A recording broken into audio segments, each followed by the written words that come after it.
Sometimes the best way to get the pulse of a country isn't to read some huge history book. It's to just look at a single, ordinary day. And that's exactly what we're going to do. We're diving into March 17th, 2026, to see all the different gears of a nation turning, all at the same time. So, really, what defines a nation's day? I mean, is it some big court ruling that affects the very air we breathe? Or is it the kickoff of a massive nationwide election? Maybe it's something quieter, like a promise made between countries to protect some of the most vulnerable creatures out there. Well, as we're about to see, it's all of that, and then some. All right, let's jump right in. For our first story, we're heading to the nation's capital.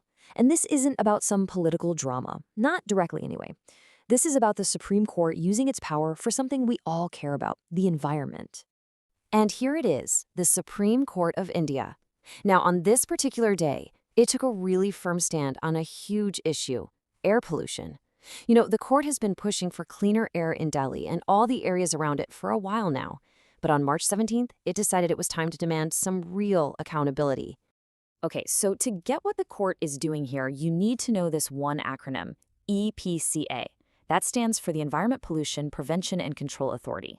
Basically, they're the ones in charge of cleaning up the air in and around Delhi. And they've had this specific tool to do it, but the big question now is, have they actually been using it? And right here, this is the heart of the matter. For years, there's been this 1% green cess or tax on big diesel cars. The whole point of that money was to fund projects to fight pollution. But now, the Supreme Court is stepping in and asking a really simple but super powerful question. Hey, where did all that money go? And more importantly, what have you actually done with it? This isn't just about paperwork. It's the court demanding to see real-world results. Okay, so from the quiet, serious halls of justice, we're going to pivot to something a lot louder and, well, more chaotic. The very foundation of democracy itself, elections. A huge democratic exercise is just getting started, and you know what that means? The official rulebook is now wide open. The moment the 2026 general elections were announced, boom, this powerful set of rules called the Model Code of Conduct instantly kicks in. The best way to think about it is like the official playbook for the election season, designed to make sure it's a level playing field for every single person involved. So, what's this code all about? Well, it's pretty straightforward. It's designed to stop the party that's currently in power from using government machinery to get an unfair edge. That means no last-minute announcements of new schemes to woo voters. No using official government cars for campaign rallies. Ministers have to keep their official visits totally separate from their election work. It's all about fairness, making sure democracy can actually work the way it's supposed to.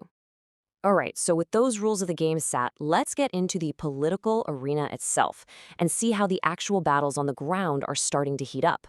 We're going to zoom in on some of the key face-offs happening across the country. And wow, this picture just says it all, doesn't it? This is one of the most intense rivalries in politics today. Over in West Bengal, you've got Chief Minister Mamata Banerjee squaring off against her former top aide, who's now her biggest political rival, Suvendu Adhikari. Their last showdown was absolutely epic, and it looks like we're gearing up for round two. And the thing is, the dynamic here is just so personal. Adhikari is challenging Banerjee right on her home turf of Bhavanipur. That turns this from just another election into a massive, high-stakes battle for prestige. It's a total classic, the mentor versus the protege.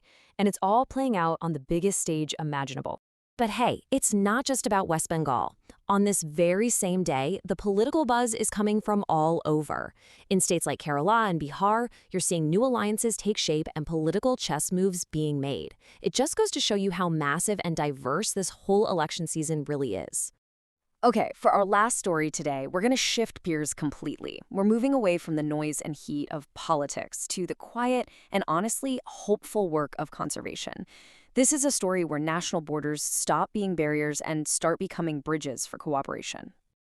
Just take a look at this incredible animal. This is a fishing cat. Now this cat, along with a bunch of other small wildcat species, often gets completely overshadowed by the big guys, like tigers and lions. But on this day, they became the star of a major international agreement. And this isn't just one country going it alone. Nope. A total of 3 nations are joining forces here, which makes this a really powerful regional commitment to conservation. That's right. India, Nepal, and Bhutan. You've got these three neighboring countries setting aside any differences they might have to work together on a common goal, protecting the incredible biodiversity that they all share. So, what are they trying to do? Well, the goal is pretty clear. First, protect these smaller, often forgotten wildcats. Second, create safe corridors so the animals can actually move freely across borders. That's absolutely essential for their survival. And finally, and this is maybe the biggest point, it's a powerful statement that nature doesn't care about our borders. And protecting it, well, that has to be a shared responsibility. And so that brings us to the end of our whirlwind tour of March 17th. I mean, think about it.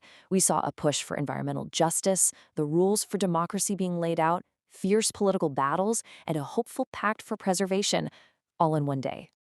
So, when you take a step back, what story did this one day really tell us? It shows that a nation isn't just one thing. It's this complex, living tapestry woven from threads of justice, politics, and hope. It's a place where the fight for cleaner air, the fight for a fair election, and the fight for the survival of a tiny wildcat can all be happening at the exact same time. And that, right there, is the story of a nation in motion. Please subscribe to our forwards and subscribe to the channel and press the bell icon.